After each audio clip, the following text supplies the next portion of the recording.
Hello, everybody. It's Stephen Paul from WinExtra, bringing you your daily brief for May 25th, 2011. Another full day of Microsoft news. We'll try and scrunch down to 10 minutes or thereabouts. Yeah, we've been going a bit long lately, so... Lately, says he, you know, after missing nearly 2 weeks shows. But, like, yesterday was 20 minutes. Admittedly, we had nearly 2 weeks of stuff to catch up on. Yeah. But, yeah, and of course yesterday as well, the video quality wasn't too great with Uvu. Something we're trying to get sorted out. We have issues with this platform, but you know, as we continue our experiments to find a better way to bring you the show. Right now on my screen, there's a HR sign down about here, saying high resolution.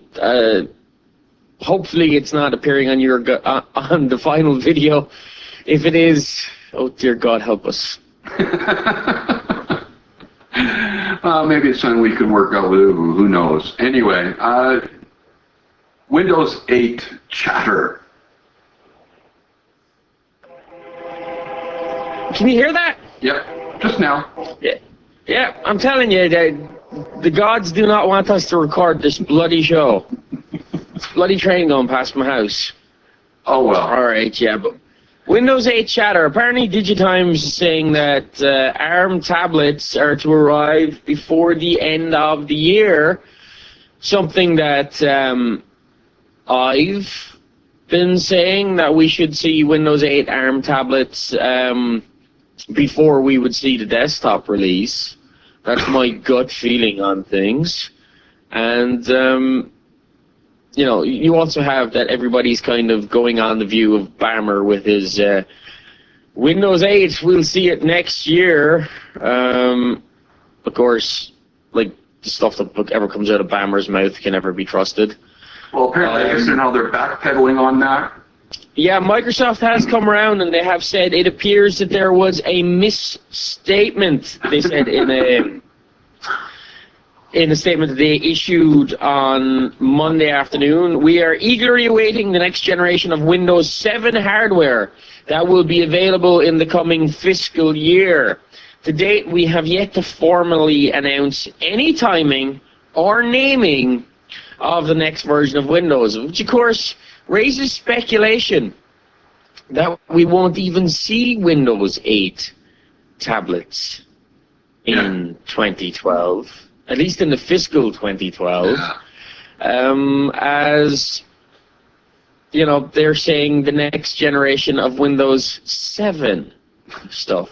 So it's all still up in the air. We'll have to wait and see, but I would still kind of hedge my bets towards at least Windows 8 tablets in time for Christmas 2012. Yeah, we'll see. You put this one in here. Skype kills off Skype for asterisk, a sign of the new Microsoft era. Yeah, anybody who's into like SIP and voice, and I mean, really, how dorky are you? But for those of us who do pay attention to what's going on in the VoIP world and the SIP world and that sort of stuff, Skype had a partnership agreement with a company called Digium.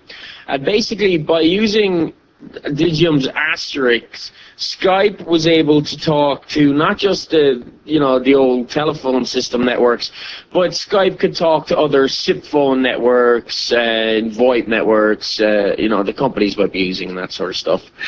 And there's been a lot of talk about the fact that, well, Skype isn't renewing the contract with Digium, that deal is dying away. So Skype for asterisk activations will cease on July 26, 2011. And this has been kind of doing the rounds, and everybody's been pointing the finger at Microsoft.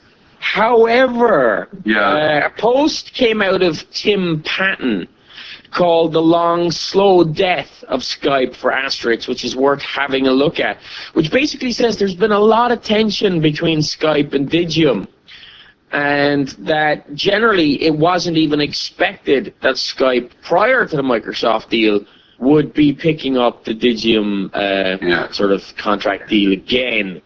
So while the finger has been pointed at Microsoft, the fact is that it may be more like the writing has been on the wall for a long time, and this is coming regardless. Yeah. You know? Yeah.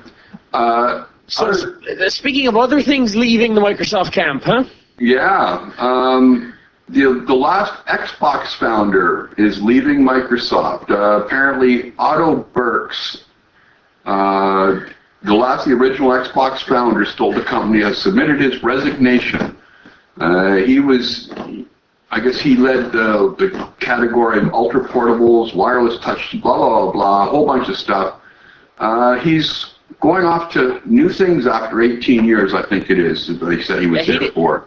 He didn't say what they are, but he is leaving for another Seattle company. And he also did say that his departure is not because of frustration over projects or strategic choices made by Microsoft, but is instead basically, you know, he's been 18 years there and it's time to go do something new. And as he said, it's time for me to make a transition. It's a good time for me to make a transition to a different set of challenges and of something fresh and new.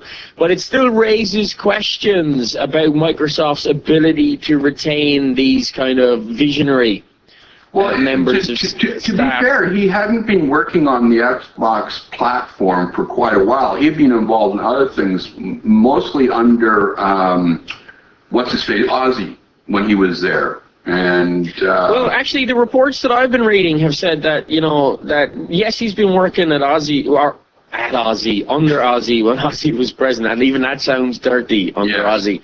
But that basically Bert's had his biggest success when he was working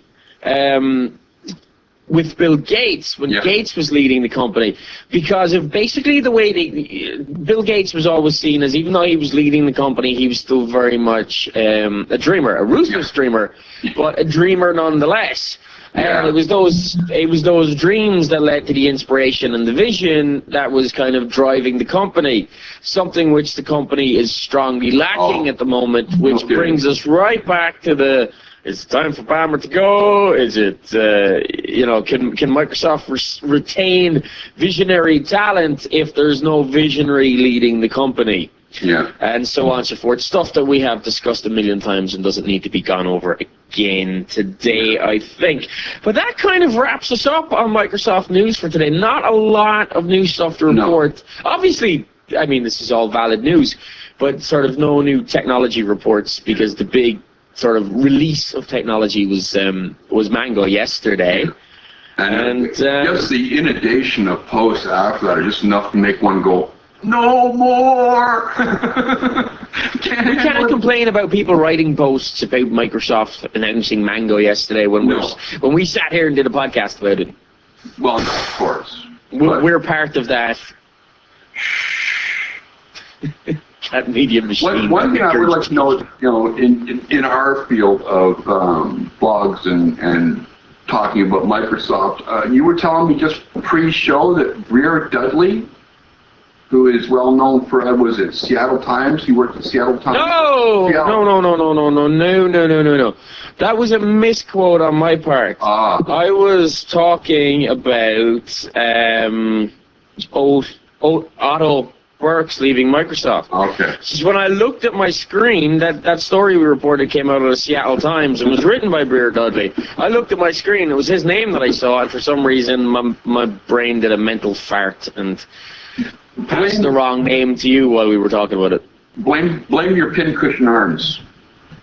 That arm is still, I don't know, it's all swollen and stiff since I got the tetanus yesterday, and I didn't sleep too well last night, so, you know. So anyway, that's my excuse, and I'm sticking to it. Yeah, if you have any comments about today's show or about our new or a testing video platform, drop us a line at, I'm just going to interrupt you and say, or alternative video platforms for us to try out, because we are happy to try anything and everything until we find a viable, stable recording solution. And this is obviously our second sort of attempt after going from Skype and VodBurner to this. So you can drop us a line at podcast@winextra.com. or leave us a comment on anywhere where you find the show, or you can drop us a voicemail or a text message to 251-281-8730. And that, folks, is today's show. That's Paul. I'm Steve. This has been WinExtra's Daily Brief for May 25th, 2011. Take care, everybody. Have a good day. Have a good one, folks.